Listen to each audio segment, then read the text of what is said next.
Ladies and gentlemen, wasteful spending, wasteful spending, wasteful spending. You know, every so often we bring you the reports of what the government is spending money on and what some departments are spending money on, and it is an outrage. Joining us now is Congresswoman Diane Black, Republican, of course, and a member of the House Ways and Means Committee, member of the House Budget Committee. And Congresswoman, welcome aboard. You're trying to do something about this, co-sponsoring a new bill, the Government Spending Accountability Act of 2015. Talk about it. Yeah, Steve, it's great to be with you. Thank you. You may remember several years ago, back in 2010, the GSA, which is the Government Services Administration, spent about $822,000 on a lavish conference out in Las Vegas. And when we found out about that, which, by the way, we found out because they had put something out on the internet of all the fun that they were having in hot tubs and various items that they had purchased for just fun at the conference. There were over 300 employees there. We took action and put some limits on the amount of spending. And now the administration is wanting to lift those limits on the GSA. And we have a bill to say, no, you can't do that. Yeah, well, I mean, you know, some of the numbers are just outrageous. And you go back, you had the spa in Las Vegas cost taxpayers $822,000. There was a clown show, a mind reader, $6,000 in commemorative coins, $75,000 bicycle building, a team exercise. I mean, 2,000 square foot hotel suites. I mean, where do people get the nerve, the gall to actually spend the money on these lavish things? Well, it would make you scratch your head, because I can tell you constituents in my district know how to stretch a dollar. And when they read about these kinds of things that are happening that are fraud, waste, and abuse, it's their money. They're paying for this, and they're angry, and they need to be. And so that's the reason why the bill has come about, is that we want to put limitations on their spending, their outlandish spending. And we want to also have more transparency so that we can know what they're doing and have good oversight. And the question has to be asked, why has it not happened until now? Why, on this day as we sit here in 2015, 5 years after that Vegas conference, this hasn't been done? And we've had a Congress controlled by Democrats, we've had Congress controlled by Republicans, so why hasn't it been done? Well, Steve, I do want you to know that back when we found this out, we did actually pass a bill in the House of Representatives, and it did pass. But of course, you know that Harry Reid was still in control of the Senate. We were not able to get it through the Senate, but there was at least enough shame that there was some limitations put on their spending. Now what's happening is we see this administration wanting to lift those limitations. And we want a bill to strictly say you cannot do it.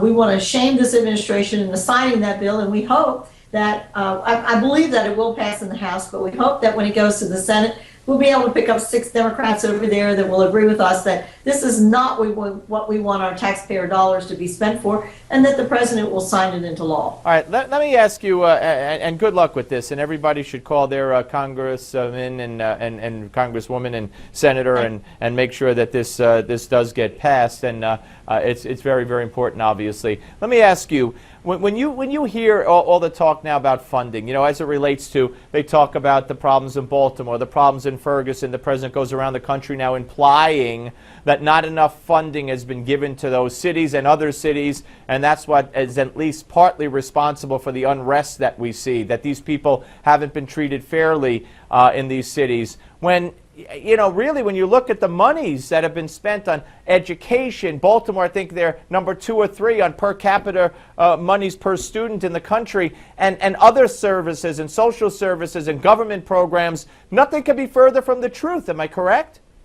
You're exactly right, Steve. And when we look at the war on poverty, which has been going on since the Johnson administration, we see that things are not getting better for people that are in those situations. And we really do need to find a way to help people to get out of poverty. The best opportunity is a job, and the programs that they're doing right now don't lead people toward a better opportunity. In many cases, it traps them into these terrible situations. And so we know that money is not the answer. We need to find programs that actually work. And look, there are good programs that are out there. There are islands of excellence on working on poverty that are all across this country.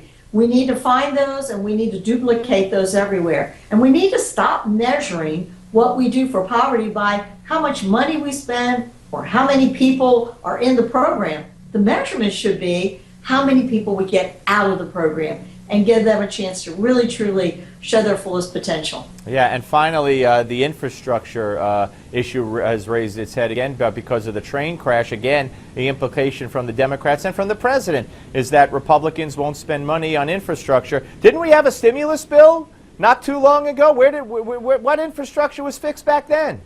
Well, there was a lot of money wasted. Even in my own district, there was money wasted during that time on the shovel-ready projects that were not shovel-ready.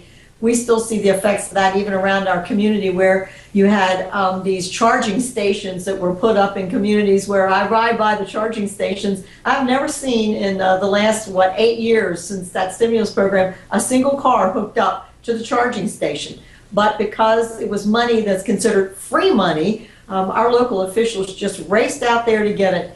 Again, not using money in the appropriate way to show that we really can use the money to do the job that needs to be done. If infrastructure is very important, but a lot of money was wasted during that time, and we have to look at how we spend our money. Absolutely. And not. Congresswoman, thank you so much, and again, good luck with the bill. It's a very important bill, the Government Spending Accountability Act of 2015. We'll speak to you soon.